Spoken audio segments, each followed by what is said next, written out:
The first time I struck my welding torch past midnight, the ocean went completely silent. Not a current, not a hum from the generators. Just silence, heavy and waiting. Down here in the black miles beneath the Mariana Trench, silence means something's listening. They told me there were 11 rules every underwater welder had to follow to survive the night shifts, and I thought they were just old diver superstitions. Then I broke one. I still remember the flicker of my torch, the reflection that wasn't mine, and the voice that whispered from the comm line, asking if I was ready to replace him. When my shift schedule first changed, I didn't think much of it. The trench base had been behind on maintenance for weeks, and double shifts were common. The supervisor handed me the night log, muttered about the surface crew's delays, and reminded me of Rule 1. Never cut metal after midnight, no matter what you hear in the water. I laughed it off then, assuming it was one of those deep-sea initiation jokes, the kind meant to keep rookies awake. But when the clock rolled past 12, and the hum of the arc faded into a sound like breathing, I stopped laughing. The welding bay sat halfway along the pressure hull, an oval room lined with storage tanks and flickering gauges. Each time I struck the torch, a brief cone of orange light revealed dust-fine rust, drifting like ash in slow motion. Outside the viewports, the ocean pressed close, black and endless. I remember glancing at the monitors, trying to convince myself the faint pulse on sonar was just thermal distortion. The feed trembled once, then steadied, and I told myself I was tired, nothing more. I kept working until a tremor ran through the deck plating beneath my boots. It wasn't a vibration from the compressor lines. It was heavier, almost deliberate. The oxygen meter flickered down 2 points, and the air felt denser, thicker, as if the room had exhaled. I radioed control, no answer, only the soft hiss of feedback.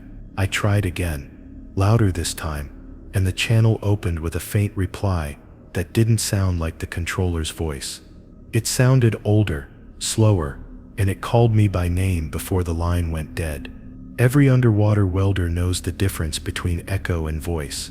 Echo repeats your last word. Voice waits until you're finished. The pressure made my head throb as I checked the bulkhead weld's torch held out like a lantern. For a second, I thought I saw something just beyond the viewport, a curve of motion, pale against the dark. When I blinked, it was gone, replaced by the endless blue-black of the trench. I muttered to myself, anything to fill the silence that had settled like weight on my chest. The base lights dimmed twice, and the emergency strips along the floor came alive in dull red. That color does something strange underwater. It feels warm but promises nothing. I sealed the torch, closed the gas line, and reached for my helmet latch when the intercom above me crackled. "Keep cutting," it whispered.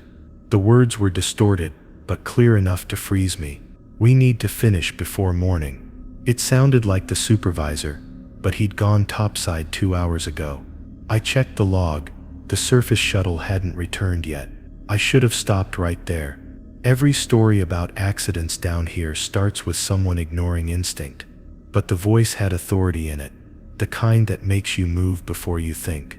I lit the torch again, the spark flaring bright against the metal seam. As I dragged the bead along the joint, I noticed the reflection on the glass, my visor, the glow, and something else behind me. It wasn't human. It was too still, too narrow. I turned fast, expecting the room to be empty, but the reflection didn't vanish. It simply shifted, as if it had been waiting for me to notice. The heat from the torch sputtered, and the flame went thin. That only happens when oxygen flow drops, yet the gauges read normal. I tapped them, steady. I backed away toward the hatch, slow, every breath loud inside the helmet. My hand brushed the intercom switch by accident, and the same voice came through, softer now. "Almost done, right? Don't stop now." The tone was calm, encouraging, but the words felt wrong in my ears, stretched and delayed, like something mimicking familiarity. I didn't answer. The sound of my own breathing was enough company. Then the light outside moved. Not drifted, not shimmered, moved. A single beam of pale green swept across the viewport, like a searchlight from something vast in the dark. It paused as if focusing on me, then vanished again into nothing. I waited for it to return, counting seconds by the rhythm of my heartbeat. It didn't. Instead, the low groan of the hull echoed through the chamber, long and tired, the metal complaining under pressure it shouldn't have felt. I'd seen cracks form from microstress before, but this sound came from deeper, below the foundation anchors. I shut down the welder completely and tried the door controls. They blinked yellow, locked. The override panel required a command code from Control, and Control wasn't answering. For the first time that night, the rules stopped feeling like jokes. I pressed my helmet to the comm mic and whispered, "Who's there?" The channel hissed, then cleared, and the same voice said, "Not who, when." The power snapped off an instant later, plunging everything into the kind of darkness that feels alive. It's strange what the mind does when it can't see. I could feel the presence of the room, but not its edges, as if space itself had stretched. The deck was solid under me, yet each breath made it seem farther away. I thought of surfacing, but that wasn't an option. Decompression would kill me before whatever waited outside did. The manual handwheel on the door moved half an inch by itself, metal grinding softly. My glove slipped as I grabbed it, forcing it back. I whispered every prayer I remembered, voice shaking against the inside of my helmet. The silence didn't return this time. It shifted into rhythm, faint and steady, like heartbeats too large to belong to anything human. The sound came from beneath the floor, then the wall, then directly behind the glass. I told myself pressure distortion could play tricks, but denial doesn't last long at 4,000 meters. I stared at the viewport, breath fogging the visor. Through that thin layer of glass, I saw it a shape with no outline, only the suggestion of mass, darker than the water surrounding it, pressing closer as if curious. When the emergency lights flickered back on, the shape was gone, but a line of fresh weld ran across the inside of the viewport, smooth, perfect, as if someone had sealed it from within the glass itself. I touched it, half expecting heat, but it was cold and pulsing faintly under my glove. My radio buzzed once more, a single tone followed by silence. Then a voice I recognized, my own, whispered, "Don't look behind you." I didn't, not until the next breath drew cold enough to burn my throat, and the reflection in the viewport smiled without me. The lights took nearly 3 minutes to stabilize after the blackout, but it felt like hours. Red emergency glow washed over the welding bay, painting everything in blood tones that made even my reflection look unfamiliar. I stood frozen, visor fogged, watching that impossible weld mark pulse once before fading into stillness. The hum of the life support system returned slowly, along with the faint static of my headset. That sound should have been a relief. But when I heard the faint breath on the line, I remembered Rule 2. Never answer a voice through the comms after midnight. I wanted to believe it was Control finally checking in, but something in the breathing made me hesitate. It wasn't the mechanical hiss of a regulator, or the choppy cadence of a diver's line. It sounded patient, as though whoever, or whatever, it was knew I'd hear them eventually. I switched the frequency, then the backup, then even the emergency band, and the breath followed each one. My throat tightened as I muttered to myself, pretending it was just interference, though I could feel the lie scrape down my spine. When I finally spoke, I didn't mean to. It slipped out like reflex. "Base, this is Deck 2. Do you copy?" The static crackled, and for a moment, only the soft hum of the oxygen tanks answered me. Then a voice, not the same one from before, softer, distant, replied, "We copy, Deck 2. Stay where you are."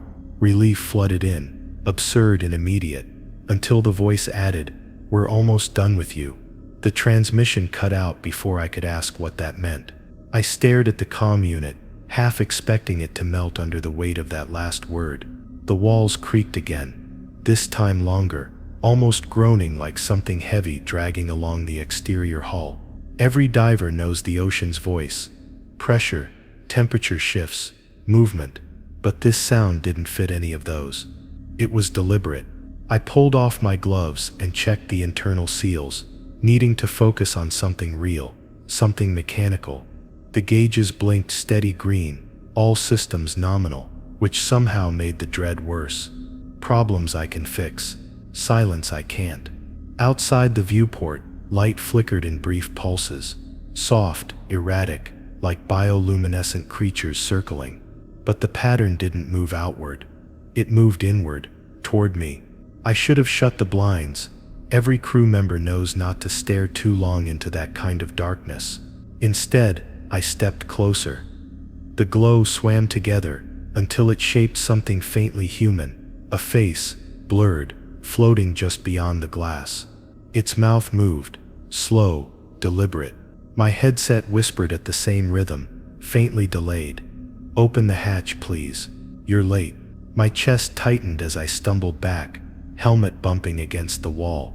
The voice repeated itself, a little louder, and I could almost see the lips matching it through the viewport. I wanted to shut off the comms, but curiosity, or maybe fear, froze me in place. The lights overhead flickered, each pulse syncing perfectly with the words that followed. "Let me in. I need your help. You left me outside." The words weren't angry, they were pleading. That's what made them worse. Pleading meant memory. Pleading meant it knew me. I tried to remember every crew member still listed down here, running names through my head like prayers. None matched the tone, and certainly none should have been outside. Still, when the voice softened, I found myself answering before I realized it. "Who is this?" Silence followed, thick enough that I could hear my heartbeat. Then quietly, "You already know." Something shifted behind the glass, a blur of movement, sudden and close. The metal beneath my boots shuddered, like something massive brushing the hull. I switched off the comms, ripping the headset connector free, but the static didn't stop. It deepened, like a breath inside the walls. Then clear as my own voice, it said, "You shouldn't have spoken." I backed toward the inner hatch, reaching for the manual release. The lights flared white, blinding, then dropped again to red. In the brief flash, I saw wet footprints across the deck, starting from the viewport and ending just a few feet from me.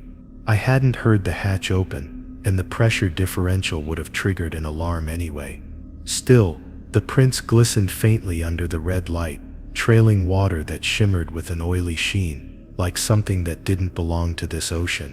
When I turned, the footprints stopped. The air smelled of metal and salt. My helmet speaker let out a single burst of static, followed by a whisper that wasn't from the comms anymore. It was inside the helmet itself. "You talked to me. That's enough." My breath came ragged now, fogging the visor faster than it could clear. I wanted to scream, but sound felt like an invitation. The intercom on the wall buzzed to life, faintly distorted. "Deck 2, respond." It was the supervisor's voice this time, tired but real. "We're reading power fluctuations down there." Status. Relief tried to surface, but I didn't dare answer. The last time I'd trusted a voice, it hadn't been human. The silence dragged on until he said, "If you're hearing me, knock once on the hull." I hesitated. The line crackled again. "Please, just one knock."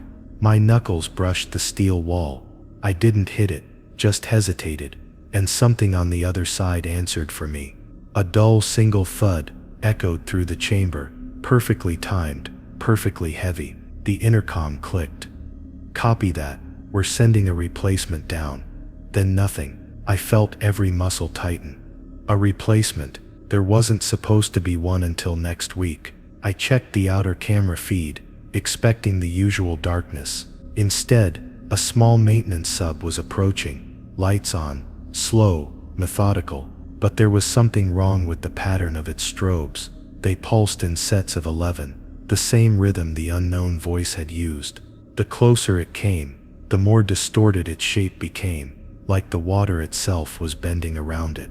By the time it reached visual range, the hull number was gone, smoothed out like the ocean had erased it. The feed glitched once, and the screen froze on a figure climbing out of the sub. It looked like me. Same helmet, same patch, same welding torch in hand. My hands trembled as I reached for the emergency lockdown switch. The system refused to engage. Manual override required confirmation from topside. I didn't wait. I shut off every power line to the bay, plunging the room into silence again. In that silence, through the helmet, came the faint hum of the comms, back on, though I hadn't touched them. "You said you'd help," my own voice murmured, "and now I'm here." The external hatch indicator flashed green. Pressure equalized, though it shouldn't have. A cold wind brushed my neck. Impossible, given the seals. I turned toward the sound. Torch raised. The inner door began to wheel open, metal groaning in protest, and the reflection on the viewport smiled again, just slightly wider this time. The warning echoed in my head as I floated through the narrow service tunnel, connecting the pressure module to the sleeping quarters. The welds on the joint had been strange that night. Too smooth, almost organic, as if the steel had grown together instead of melting. I brushed it off as fatigue, until I heard the intercom click to life with my own voice. "Hey, it's me. The outer chamber's sealed. Open up." I froze mid-step, every muscle tightening, because I hadn't touched the comm switch, and I sure as hell hadn't spoken. The sound of my breathing filled the helmet, shallow and uneven, as the words repeated in that same calm, steady tone that was unmistakably mine. At first, I thought it was a playback glitch. The system sometimes looped old recordings during line tests, but the voice started saying things I'd never said before, specific details about what I was doing right now. "You dropped your torch in the lower hatch," it said, and when I looked down I saw it, my torch, floating inches above the grated floor, spinning lazily in the water. My gut went cold. Whoever or whatever was outside wasn't guessing. It was watching. I stepped back toward the bulkhead, reaching for the emergency seal, but the motion sensor lights flickered, and for a split second, the faceplate reflection in front of me wasn't mine. The features were twisted just slightly wrong, like someone had built me from memory and missed the small details. The system's internal sensors pinged a proximity alert. Someone was outside the hatch. The console showed my ID tag signal, same suit frequency, same biometrics. That was impossible. There was no other welder scheduled for a midnight shift. My hands shook as I cycled the channel to command, whispering that there was a duplicate on the feed. The response came instantly. "Stay put, don't acknowledge it, and for God's sake, remember Rule 3, never open the inner hatch if someone claims to be you outside." The voice on command was tight, strained, like this wasn't the first time. That was the moment I realized the rule wasn't about superstition, it was about containment. The figure outside started banging, not loud, but rhythmic, like it knew the exact resonance frequency of the steel. Each strike made the walls hum softly, vibrating through my boots and spine. Then the banging stopped. Silence spread through the corridor, thicker than water itself. I leaned forward, trying to catch movement through the viewport, and my stomach dropped when I saw it staring back. Me, same uniform, same patch, even the same dent on the shoulder plate. But the eyes behind the visor shimmered faintly, like distant lights shifting beneath the waves. I backed away until my tank hit the wall, unable to look away as it tilted its head in a slow, unnatural angle, studying me like prey. Then the lights cut out. Every system in the bay went black, except for the emergency indicators, blinking red along the edges. I stood there in that pulsing glow, counting each flash to keep from panicking. On the fifth blink, I saw movement, a shape crawling along the outer hull, fingers tapping the viewport as if testing the thickness. My comm crackled again, and this time the voice sounded tired, weary. "It's cold out here. Please open up." I wanted to believe it was a trick of the water pressure, some auditory distortion, but I knew my own tone too well. The inflection, the breath between syllables, it was me. I tried sealing the inner hatch manually, but the override wouldn't engage. Something had already accessed the command from outside. That's when I heard a faint creak behind me, not the hatch, but the ventilation duct above. I lifted my headlight, just in time to catch a smear of condensation sliding down the grate. It was breathing inside the walls now. My heartbeat filled my ears. I started reciting the checklist under my breath, anything to drown out the sound. Step by step, I retraced toward the maintenance pod, forcing myself not to turn around, not to answer, even when the voice began whispering directly through the suit's comms. "You're wasting air, you know. You can't hide from yourself." The whispering followed me down the ladder shaft, always a few seconds behind. At one point, I swore I felt fingers brush against the back of my helmet. When I reached the lower deck, I locked the door, welded it shut, and disabled the communication relay. My chest was tight, lungs aching, the only sound now the faint hum of my own suit systems. Then from somewhere beyond the steel, I heard the unmistakable sound of another torch igniting.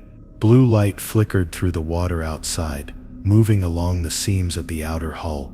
It was cutting its way in, slowly, deliberately, like it wanted me to hear every inch of progress. I backed into the emergency pod, hand trembling over the manual launch switch. If it breached the hull, the entire module would flood in seconds. But something in me hesitated. What if it really was me out there? What if something had gone wrong and I was the one trapped outside, begging for help? That thought, simple, poisonous, made my hand freeze. I couldn't move. I couldn't decide. The torchlight stopped. Silence again. Then a soft knock on the glass. 1, 2, 3. A pause. Then my own voice whispered through the hull, "You made the right choice." When I finally blacked out from oxygen loss, the system had already sealed itself. I woke up hours later in the med bay, with command saying they'd found my suit floating outside, empty. They said no one else was logged on the schedule, and the biometric data didn't match any living personnel. I didn't tell them what I saw, what I heard, because part of me still isn't sure if it was ever outside at all. Sometimes, when I close my eyes, I hear it whispering from the comm system, faint but familiar. And every time I remember why we're told never to open the inner hatch if someone claims to be you outside. I didn't sleep that next night.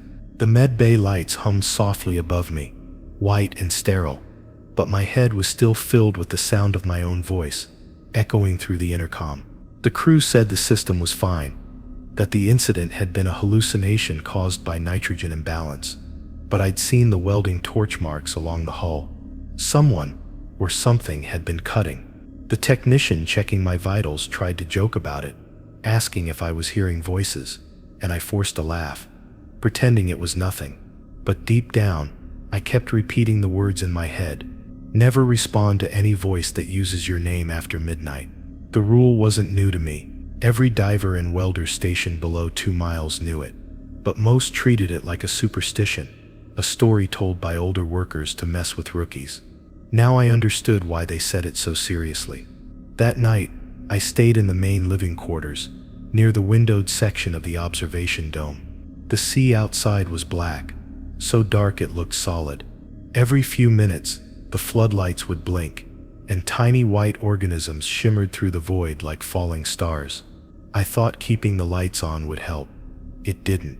Around 017, the first whisper came through my helmet speaker, quiet but unmistakable. "Usman." It wasn't distorted or mechanical. It was soft, careful, as if whoever said it didn't want to wake anyone else. My heart dropped. No one on base ever used first names over the comms. They always used call signs. I glanced at the digital clock, 017, just past midnight. My throat dried. I kept still, trying not to breathe too loudly. The voice came again, this time longer. "Usman, please answer me." I reached to disable my headset, but the button didn't respond. I could hear static, wet, bubbling static, like someone breathing underwater without gear. The sound grew clearer, then turned into a slow, steady rhythm that almost matched my own heartbeat. I got up and checked the comm console manually. Everything looked normal. The signal log showed no inbound transmission. Still, The voice persisted, closer now, more insistent. "I know you can hear me." It sounded exactly like my supervisor, Chief Torres, same tone, same cadence. But Torres wasn't on shift that night. I tried to steady myself, repeating the rule in my head: never respond to any voice that uses your name after midnight.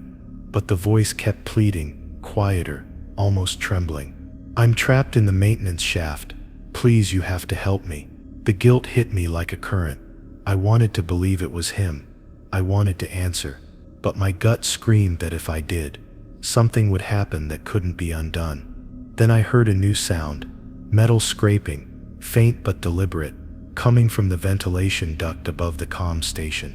I looked up, and a slow shadow passed behind the grate, too large to belong to a person. The whisper shifted to a new tone, no longer Torres, but me again. "You don't have much time," it said. "They won't believe you when you see me." My hands started to shake. The lights flickered once, twice, then steadied. Every sound in the room vanished, replaced by silence so deep it pressed against my skull. Then from right behind me, I heard my name, Usman. But this time it wasn't coming from the speaker. It was a whisper directly at my ear. I turned slowly. The room was empty. No air movement, no vibration, just the faint hum of the oxygen filters. I backed away toward the far wall, my eyes locked on the doorway. I thought I saw movement in the glass of the observation dome, a vague reflection of myself standing too close behind.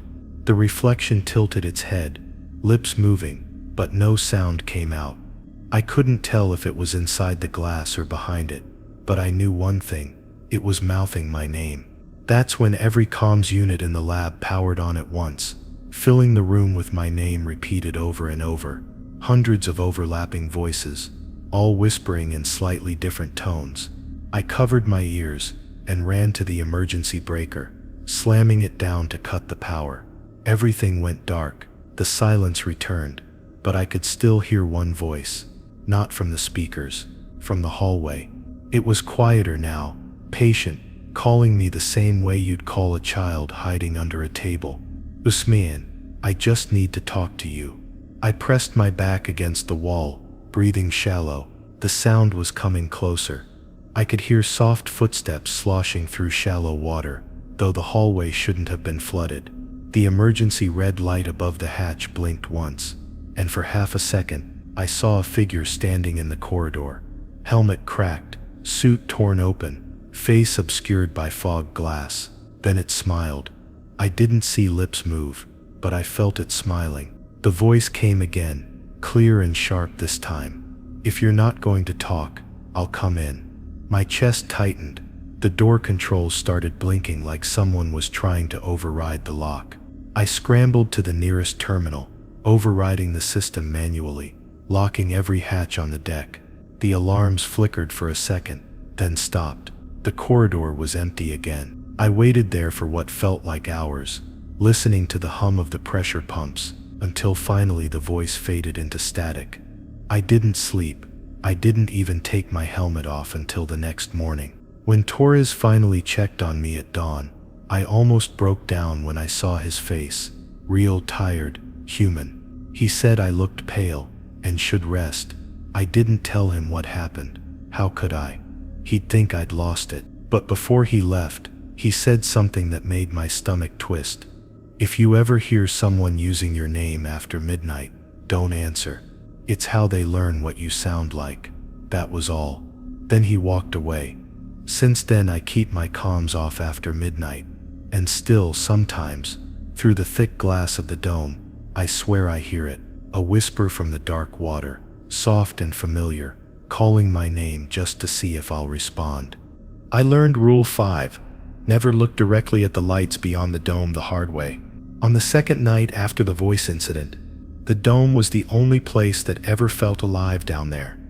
A vast window into the deep, lined with faint blue radiance from plankton and passing jellies. It used to calm me, but since that night, something about the ocean outside felt wrong, like it was aware of us. The pressure readings were normal, yet every time I passed by the dome I could feel the hairs on my neck rise. The lights outside seemed to move differently now, not drifting like creatures, but circling, almost watching. Ree was the first to notice. She'd been logging medical reports when she caught a faint shimmer at the dome's edge. "There," she whispered, tapping the glass. I followed her gaze, expecting to see one of the deep-sea squids. But what I saw was slower, steadier, a single pale light pulsing in the darkness, rhythmically, like a heartbeat. Collins leaned forward, trying to record it, but the sensors didn't detect anything. "Probably phosphorescence," he muttered, though his hand trembled. We turned away, but the light pulsed again, brighter this time, and in that split second, I felt something tug at the back of my mind, like it wanted me to look longer. By 1 o'clock, the others had gone to rest, leaving me alone on observation duty. The dome lights dimmed automatically, and the ocean became a mirror. My reflection stared back at me, pale and tired, framed by an infinite black void. Then the faint glow appeared again, far below the trench's edge. One light at first, then two, then five, blinking in uneven intervals, moving closer in what looked like a deliberate formation. I knew I shouldn't, but I leaned forward, trying to make sense of it. The lights flickered, then aligned into the shape of a face. My breath caught in my throat. The eyes blinked in sync with mine, and for a horrifying moment, I thought the reflection had moved before I did. I stumbled back, hitting the comm console. The lights vanished instantly, leaving only darkness. I thought it was over, until the emergency backup system powered on, and every monitor in the dome flashed the same sequence of white dots I'd just seen outside. The system wasn't just mirroring external readings, it was responding to them. I grabbed my headset and called Ree, but all I got was static. Then buried beneath the noise, I heard something whisper. Not a word this time, but a faint hum that rose and fell like a signal waiting for acknowledgement. I froze. The hum matched my breathing. The next few hours passed in silence. I tried shutting off all visual feeds to stop the interference, but the dome kept glowing faintly, pulsing as if synced to a heartbeat, mine or something else's. Around 3 o'clock, I noticed faint movement in the reflection again. It wasn't me. The face was still there, only now closer to the glass. Its eyes faintly luminous, skin glimmering like scales. It smiled, wide, human. Wrong. I tore my gaze away and stumbled backward, covering my eyes. My head throbbed, images flickering in my mind, flashes of the sea floor, outlines of things too large to exist. My nose started bleeding, and I collapsed against the wall, shaking uncontrollably. When I woke up, Ree and Collins were standing over me. The dome glass was cracked, hairline fractures spreading like spiderwebs across the curve. They asked what happened, but I couldn't explain. Collins ran diagnostics and confirmed there had been no impact, no pressure variation. The cracks had formed from inside. Ree said my pupils were dilated, as if I'd been staring at a high-intensity light source. I tried to tell them about the eyes, the hum, the reflection that wasn't mine, but the words caught in my throat. She just nodded slowly, whispering that this was why we follow Rule 5. Never look directly at the lights beyond the dome. Now, whenever I walk past the dome, I keep my head down. The glass has been reinforced, but sometimes, out of the corner of my eye, I see faint glimmers still moving just beyond the edge, like they're waiting for me to make the mistake again. And every so often, when the lights flicker at shift change, I swear I see my reflection smile first. I first learned Rule 6. Never trust the reflection if it moves after you do during my second week on the night shift. After what happened with the dome, I couldn't bring myself to look out at the water anymore, but that didn't matter. Reflections followed you everywhere down there. The polished steel of the corridors, the faceplate of your helmet, even the smooth black surface of the control screens when they powered down. Down here, there was no real light, only what we created. So every reflection felt too sharp, too precise, as if something was staring back from the dark beyond the glass.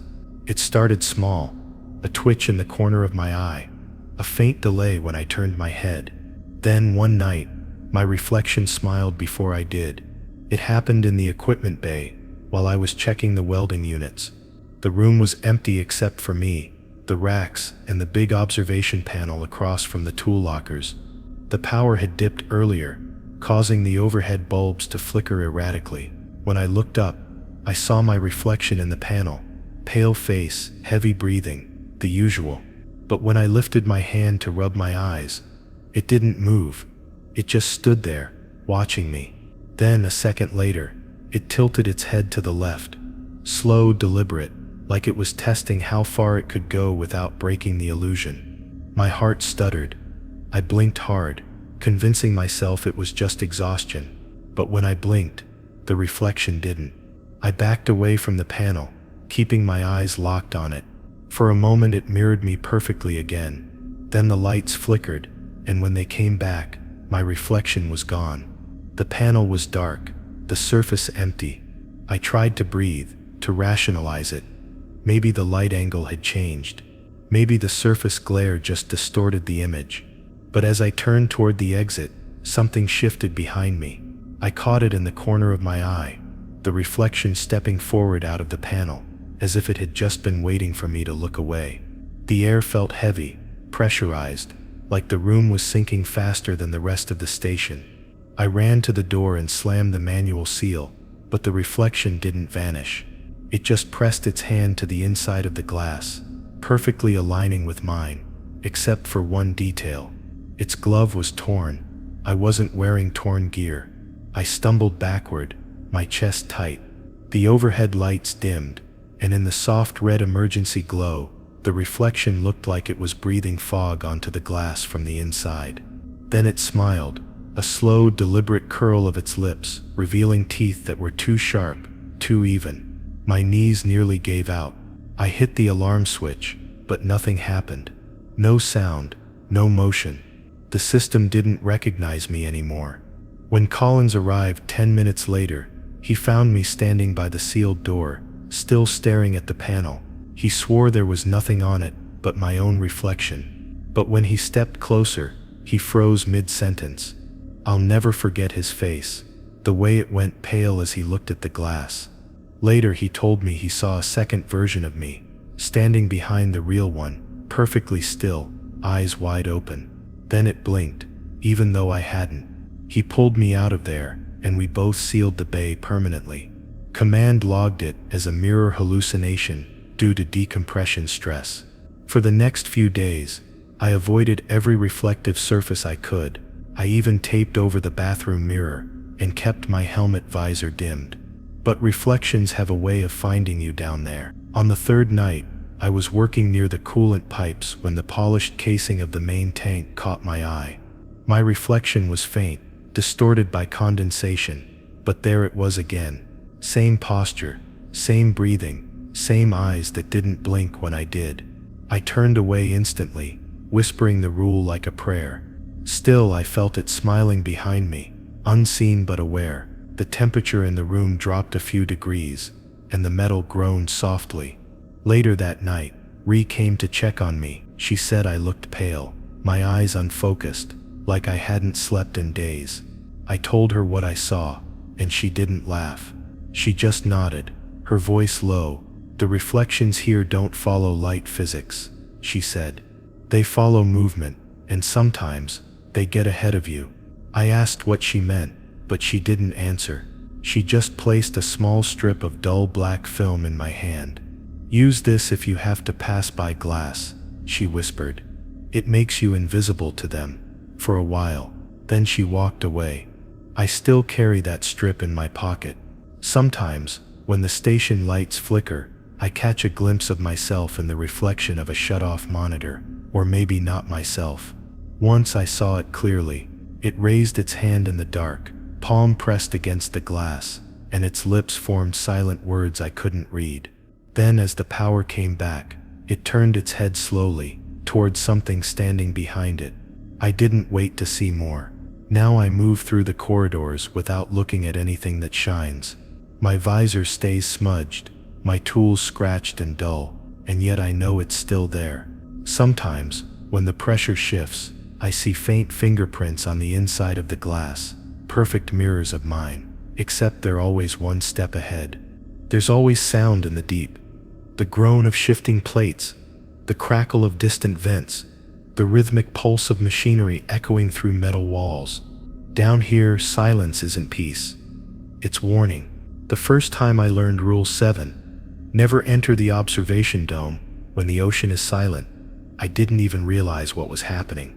I was alone on night watch, running a diagnostic sweep on the sonar arrays. The hum that usually filled the dome was gone. The ocean outside looked endless, and still, a dark void pressing against the glass. I thought maybe the sonar had just powered down again. Then I realized it wasn't just the sonar, everything had stopped. The lights hummed faintly above me, but there was no sound from the water, no clicking shrimp, no distant whale song, not even the subtle tremor of current, just silence, thick and absolute, like the sea itself had stopped breathing. I should have turned back right then. Every instinct told me to leave, but curiosity is a disease in this job, and I stepped closer to the dome instead. The black water outside looked almost solid, like it could hold shape if it wanted to. And then I saw it, something pale, vast, shifting just beyond the glass. It wasn't moving toward me, it was drifting, almost as if suspended in time.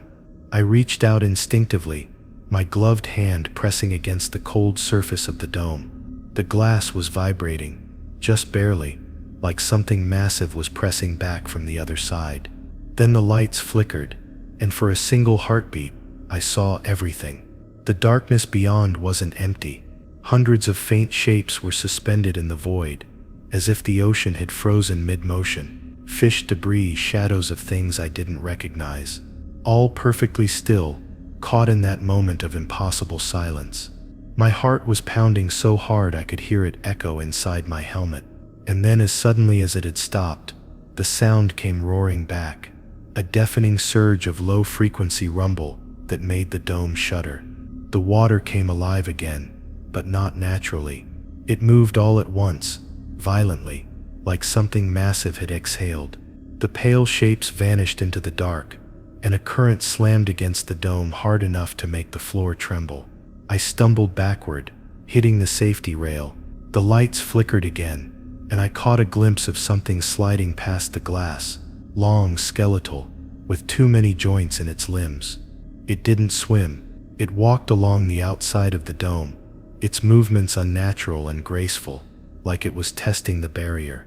I triggered the internal seal, but the system hesitated for a second, as if it didn't want to close.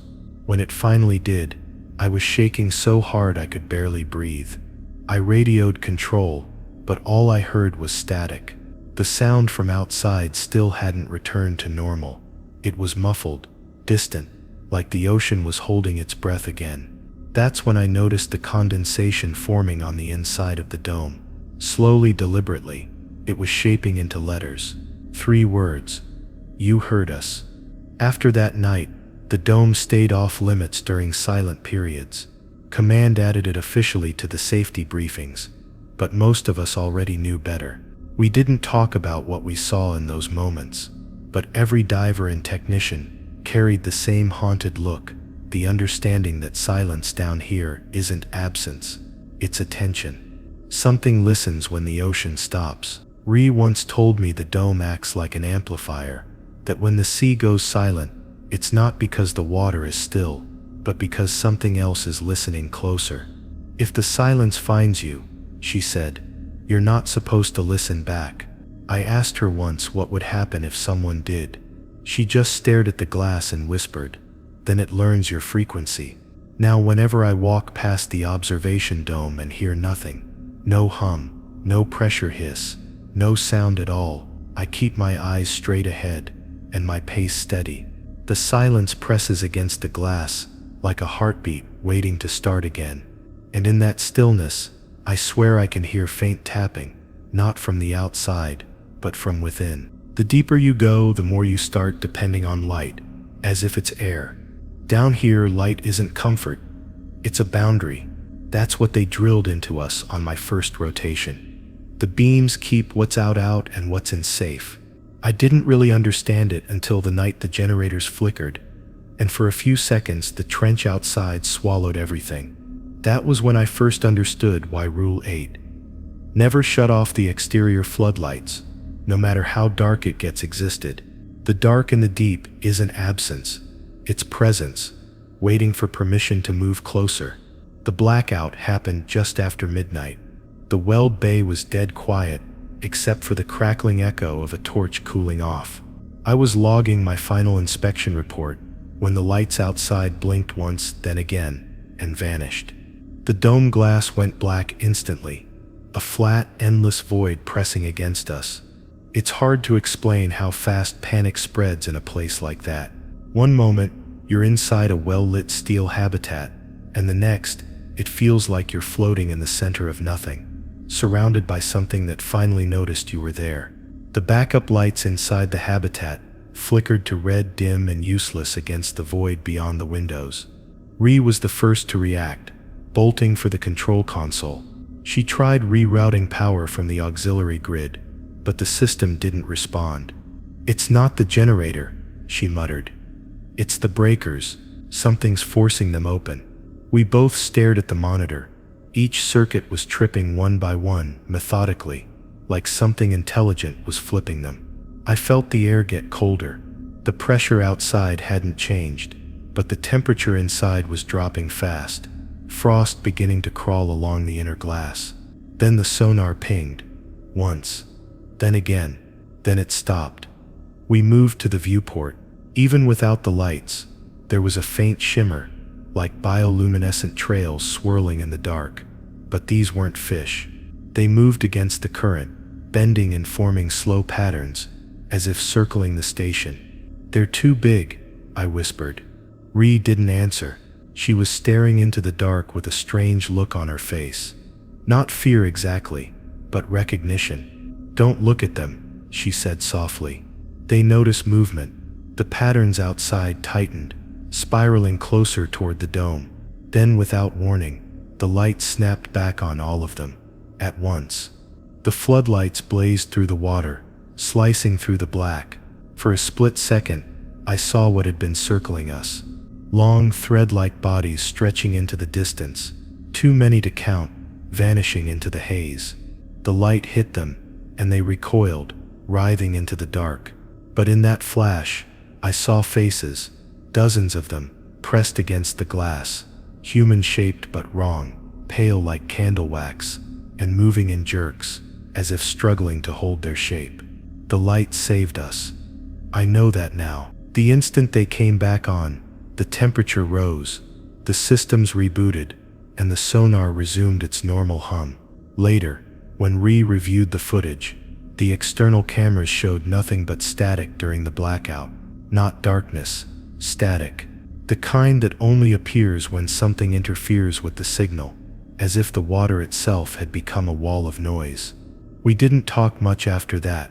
She just printed a new checklist, slid it across my desk, and circled the 8th line in red ink. "If the floodlights go out again," she said quietly, "you don't wait for a fix, you restart everything, even if it fries the grid." That night, I couldn't sleep. The thought of what I'd seen behind the glass lingered in my mind, those pale shapes dissolving into the black like ash in water. Around 3 a.m., I woke up to the faintest flicker of the lights outside my porthole. They dimmed for less than a second before stabilizing. But in that single moment, I thought I saw movement again, a faint silhouette pressed against the outside of the glass, its hand mirroring mine. The lights brightened, and it was gone.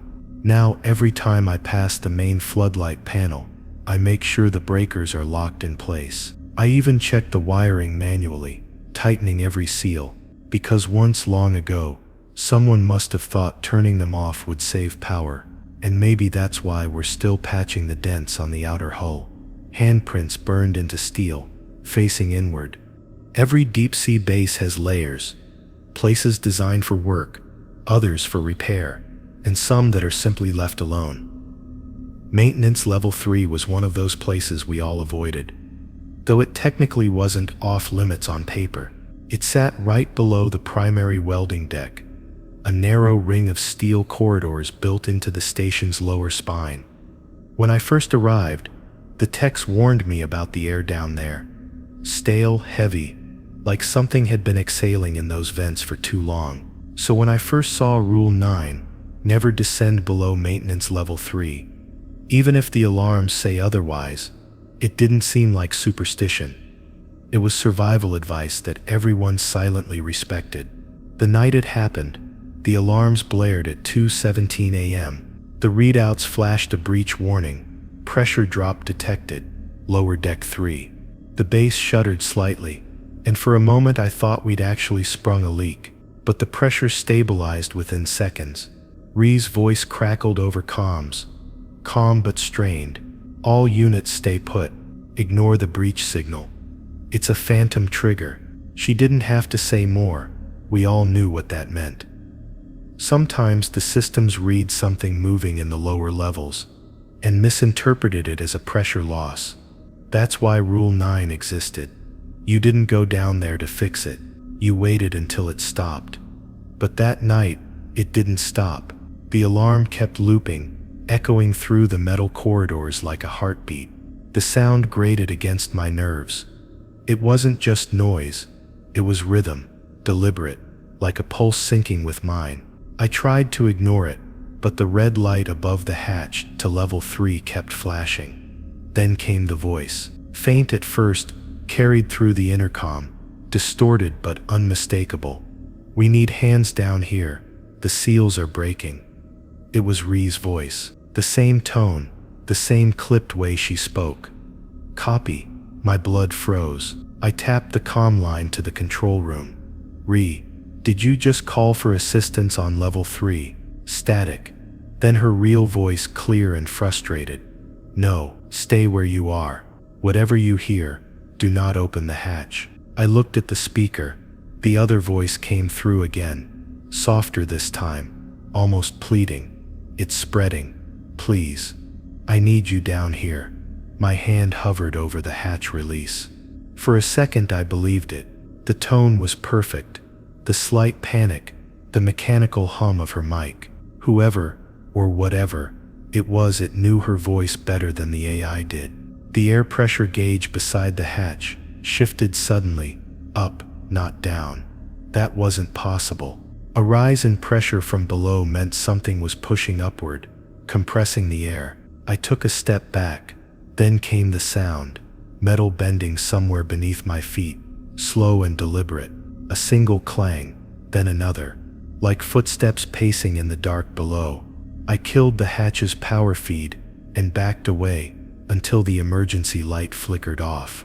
The alarms above kept wailing, but down there beneath the floor, the movement stopped. Ree and I checked the logs the next morning. There was no record of the breach alarm.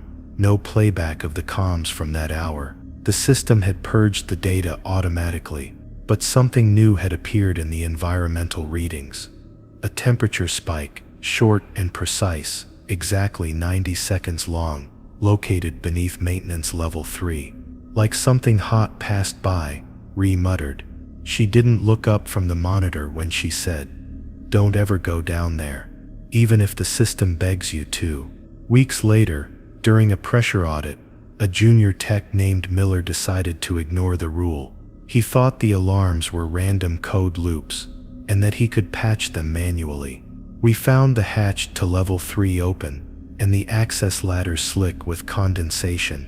The alarms had stopped by then, but Miller was gone.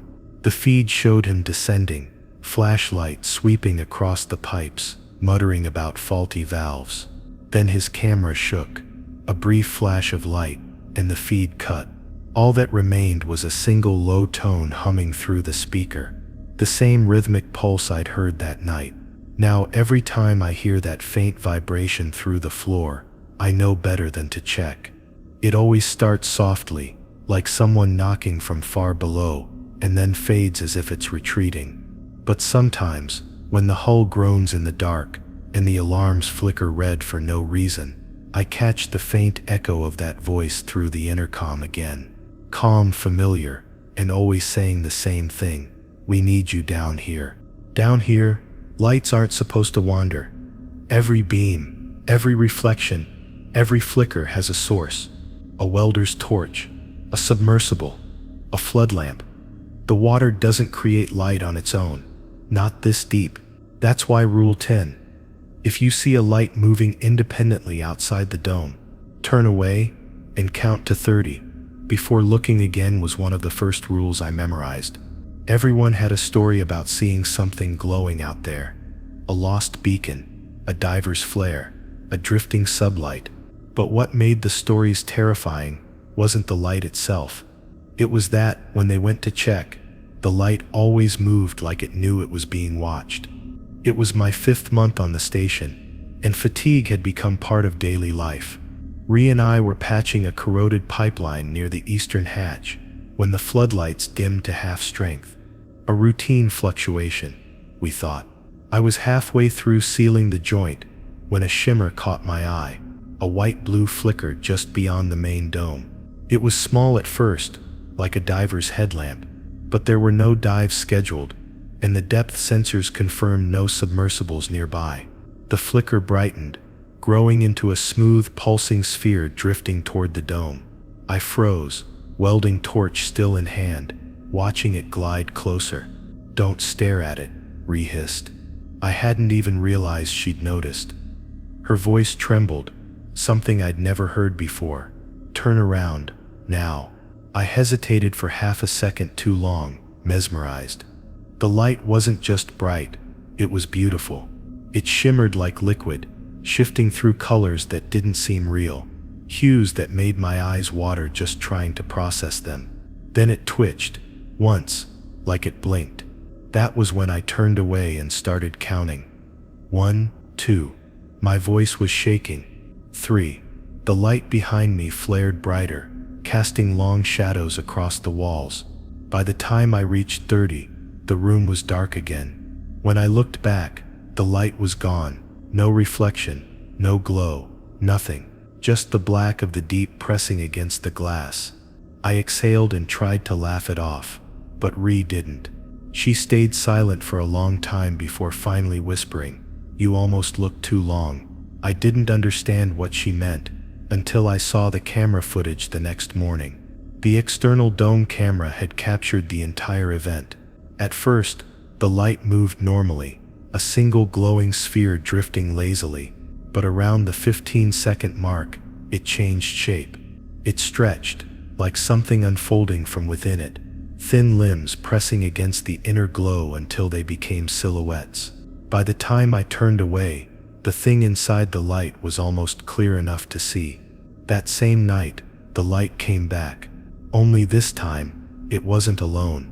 3 identical glows hovered beyond the dome, pulsing in synchronization. Every 30 seconds they dimmed, then flared again, like they were breathing.